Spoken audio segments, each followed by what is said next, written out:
إن الحمد لله نحمده ونستعينه ونستغفره ونعوذ بالله من شرور أنفسنا من سيئات أعمالنا من يهده الله فلا مضل له ومن يضلله فلا هادي له وأشهد أن لا إله إلا الله وحده لا شريك له وأشهد أن محمدا عبده ورسوله. My brothers and my sisters, I call you as I call myself to be cognizant of Allah's presence.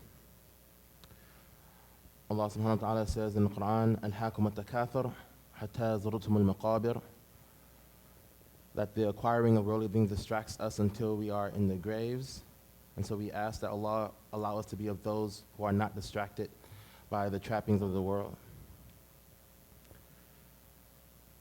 The topic that I will talk about again today is something that comes up a lot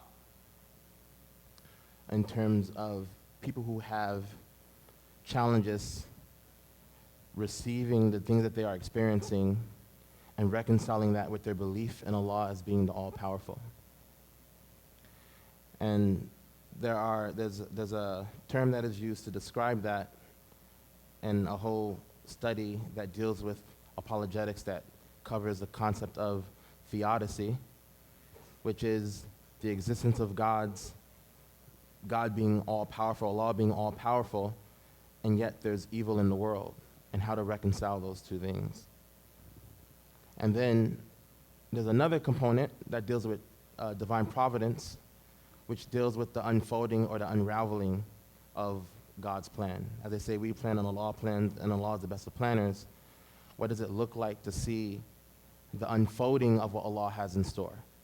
And those two components, the theodicy, God being all-powerful amidst trauma in the world and chaos in the world, coupled with divine providence, which is the unfolding of Allah's plan. A way to look at this is the story of Khidr. And what's interesting about that story, if you were to look at every single part of Musa alayhi salam's interaction with Khidr, from the surface, you can condemn the things that were happening, at least two of the situations, the killing of the young boy and the damaging of the ship. Those two instances in particular, on the surface, you can look at that and say, yo, that is something that we shouldn't do, as Musa did in the story.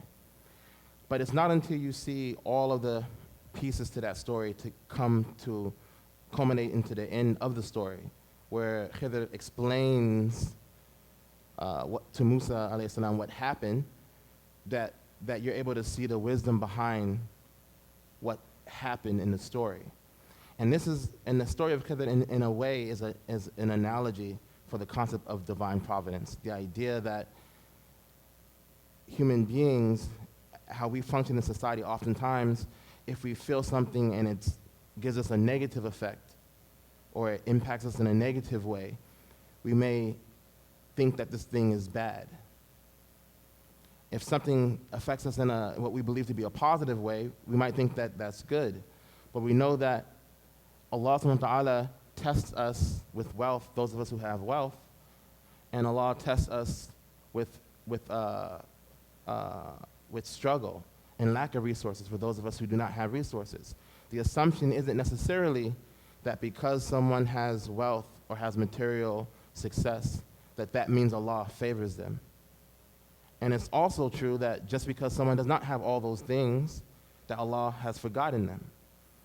And so one of the stories that I like to use to kind of illustrate this idea of theodicy and divine providence is the story of Yusuf alayhi salam. Because Yusuf alayhi salam, we know his father Yaqub alayhi salam, Yaqub alayhi salam's children, they saw the love and the closeness and the preferential treatment, I guess you would say, that Yaqub alayhi salam exhibited to Yusuf alayhi salam. And as the story goes, it's mentioned in the Quran where Yusuf alayhi salam tells his father about what he saw in his dream. And his father reminds him, or tells him, warns him after he tells him about the 11 stars and the sun that's prostrated to him in the dream. And Yaqub alayhi salam interprets this as, you will be a prophet of God. He warns him not to tell or not to inform his siblings.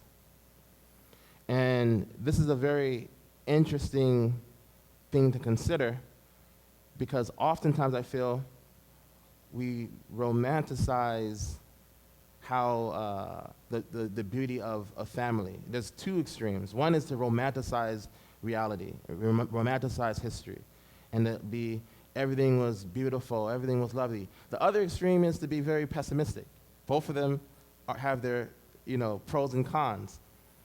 But Yaqub alayhi salam telling his son not to inform his brothers of his dream is very telling when you consider that most of the times when you are triggered in life, when you have struggles in life, when you have different assaulted, the countless examples of abuse that happens in life, much of these things are happening with internally with people's families.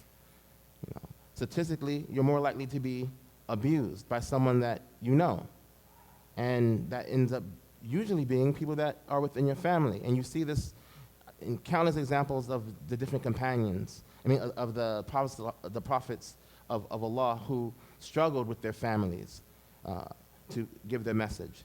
So we look at the first part. He warns, Yaqub alayhi salam warns Yusuf not to inform his brothers. Then his brothers conspire a plot to get rid of Yusuf because they're jealous of him. That also lets you know everyone that's in your circle may not have your best interests at heart. And we see that in an example in the story of Yusuf alayhi salam. So then they conspire, they beg their father to allow Yusuf to accompany them. They decide not to kill him, and he's thrown in the well. Those are major traumatic experiences. Being betrayed by your family is a very traumatic thing. Being thrown in a well is also traumatic. Being picked up by a caravan and enslaved is also traumatic. And once again, if we just look at the surface at these actions, and we don't wait for Khidr, the proverbial Khidr, to come at the end and explain the wisdom behind this, is we can fall into that state of being blinded by experience, where we're blinded by the fact, we might assume that because life is easy, that Allah must love me.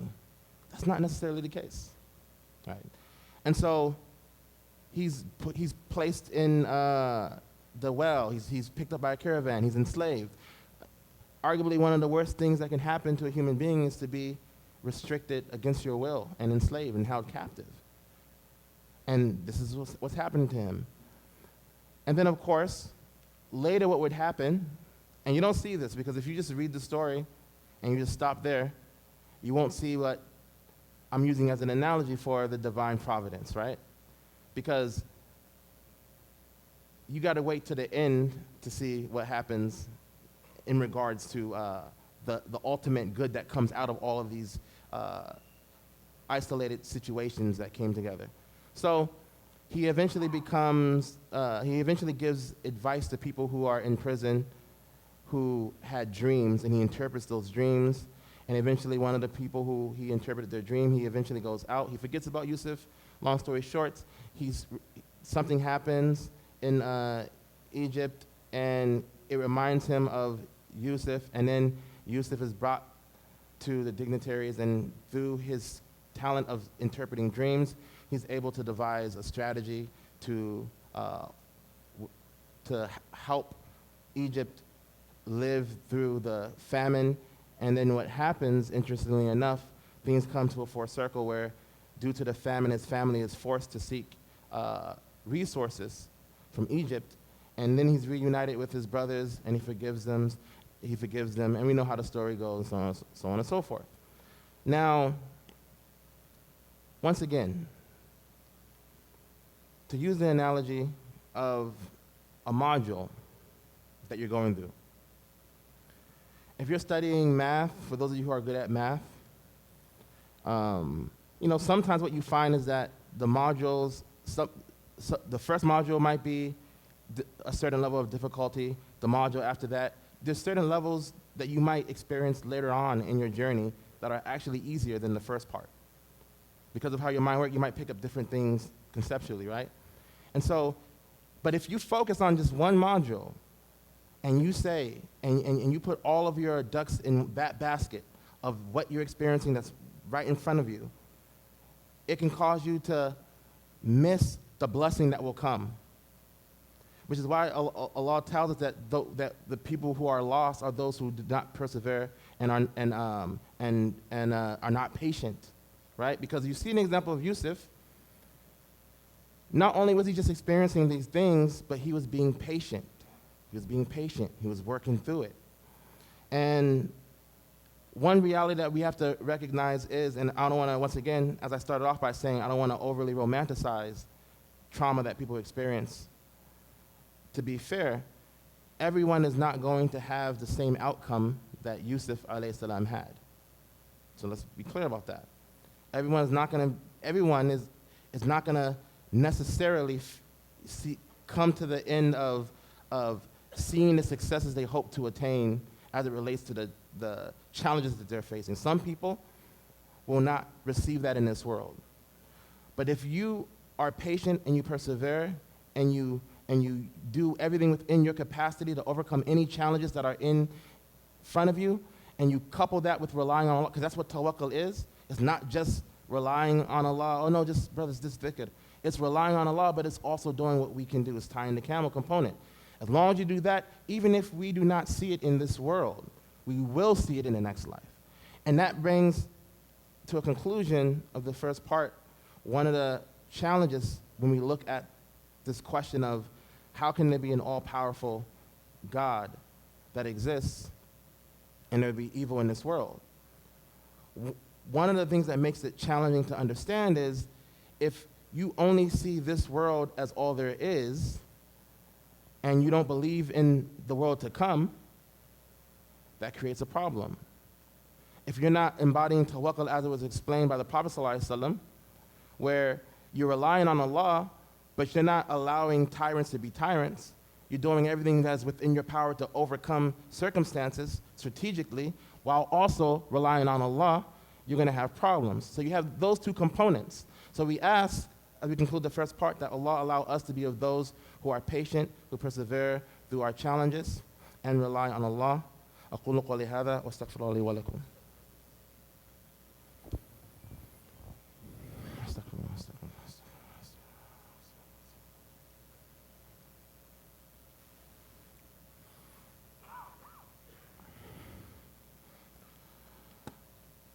أعوذ بالله من الشيطان الرجيم بسم الله الرحمن الرحيم اللهم صل على سيدنا محمد. So we talked about the idea that Allah subhanahu wa ta'ala is all-powerful, and a concept that we don't just look at our sensory experience and assume that just because something feels good, just because we like it, just because we have a lot of material, we don't want to conflate material success with spiritual success. And that's not the same as saying that we don't want material. We ask that Allah blesses us with material and allow us to remain steadfast despite whatever we have. I like the quote of one of the writers who said, "Nothing that I own owns me, and so I'm so free." It's the idea of we have these things, but we don't let these things control us. But at the same time, we don't just look at the world as simply as, I am this person who's successful in a material sense, and that means Allah favors me. We are those people who are mindful and thankful, and we show our gratitude for the things that Allah has given us by cultivating them. And so as we conclude, we ask that Allah subhanahu wa ta'ala allow us to be of those who are not defeated by the challenges in front of us. We ask that Allah allow us to be of those who are able to overcome whatever circumstances preventing us from receiving the peace that we deserve or that we would like to have. We ask that Allah subhanahu wa ta'ala protect our brothers and sisters around the world, our brothers and sisters in Palestine, who are struggling. We ask that Allah remove their tyrants. We ask that Allah subhanahu wa ta'ala bless our brothers and sisters in Sudan, in Congo, and around the world, our brothers and sisters who are struggling in Falls Church in Southeast DC. We ask that Allah allow us to be of those who see ourselves in our brothers enough so that we have a love and respect for our brothers and sisters. ربنا آتنا في الدنيا حسنة وفي الآخرة حسنة وقنا عذاب النار وأقم الصلاة.